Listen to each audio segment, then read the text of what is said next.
bienvenue dans cette vidéo de l'expérience intérieure. Donc là je vais parler du déni, ça va être assez court, parce qu'après je ferai plusieurs exemples.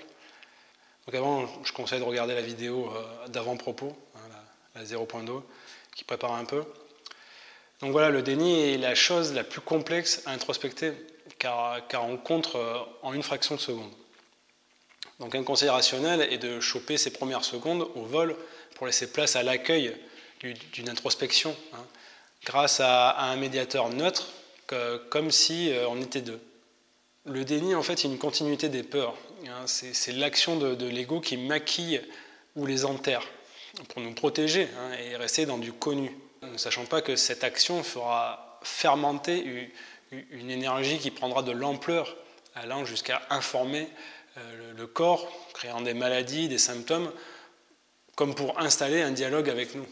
Puis bien sûr, H24, premier essai, pour qu'on comprenne, elle continue de nous proposer des expériences en miroir avec ce que l'on vibre. À nous de voir clair ou de garder les lunettes du déni. Pas besoin de faire 7 ans de médecine, X de diététicien, X de psycho. D'ailleurs, ces métiers sont déjà obsolètes, sont voués à disparaître. Ce ne sont que des sous-traitants du système.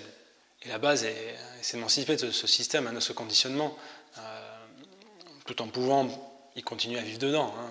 Mais qu'est-ce que c'est puissant, c'est vraiment dingue à voir. On attaque dès la première seconde.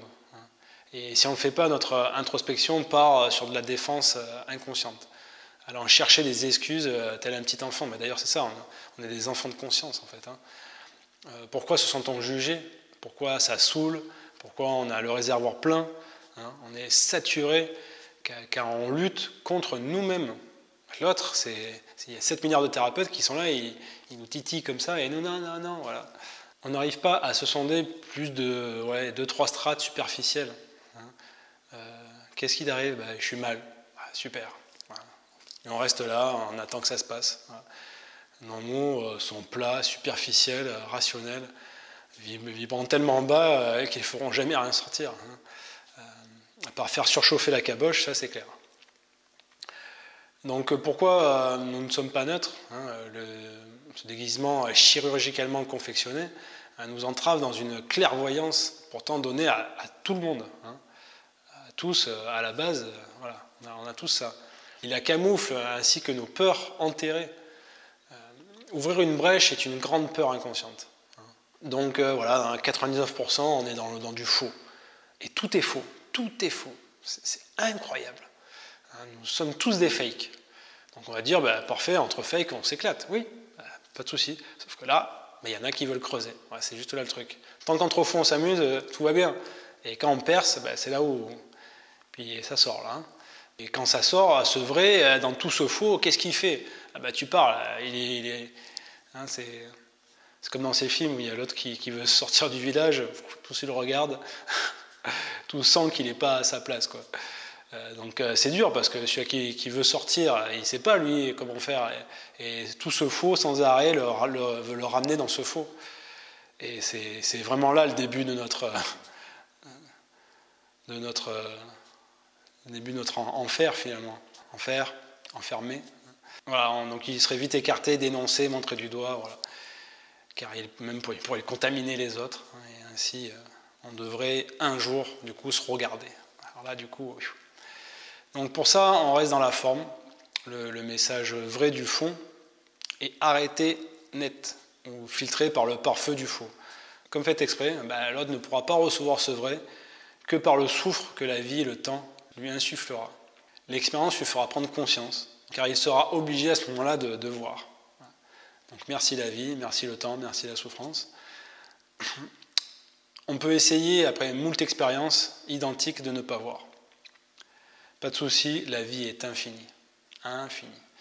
Elle nous proposera les mêmes scénarios à l'infini pour qu'on visite notre faux, qu'on l'accueille et ainsi tendre vers le vrai et ne plus se croire vrai par un déni contrôlé.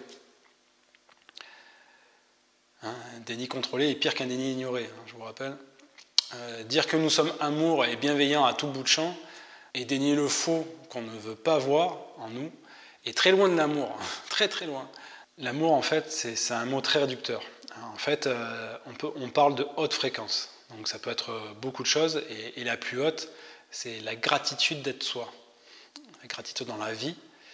Et après, ce qu'on appelle amour, c'est finalement ce reflet qu'on voit en nous dans l'autre. L'accueil de l'autre est un miroir, sans trop de soufre, c'est mieux pour voir son reflet. Et ainsi contempler, là, oui, l'amour, enfin moi je l'appelais ce Graal, on se reconnaît ainsi en l'autre. Quand l'autre nous accueille, bien sûr sans trop de soufre, on voit cette haute fréquence, cet amour, cette gratitude en nous qu'on a eu déjà personnellement. Et finalement, c'est ça qu'on cherche. Je ferai une vidéo là-dessus. Bien sûr, pour percevoir ça, c'est que déjà dans le miroir, quand on se regarde dans les yeux, il se passe vraiment quelque chose de grand. C'est pas tout le temps, mais voilà. Donc cette gratitude infinie, déjà de la découvrir seul, et après de voir que quand l'autre nous a accueillis, qu'on se voit.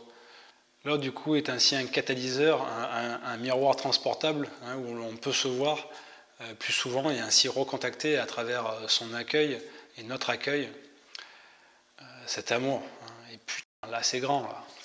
C'est énorme, énorme. Donc là, bref. Sans ça, personne ne s'accueille, car personne n'est vrai. Il n'y a que du soufre sur le miroir. On rejette sur l'autre notre propre déni. Il est impossible de connaître l'amour. C'est qu'un échange de drogue entre deux dealers, du coup. Soyons francs, honnêtes, neutres, à la base pour péter les parois du réservoir, définis, fictifs, et repartir sur une base vierge autant que possible. Il faut être neutre avec tout ça. Et rappelez-vous que rien n'est grave. Nous sommes tous une absolue, parfaite imperfection dans ce jeu qu'est la vie.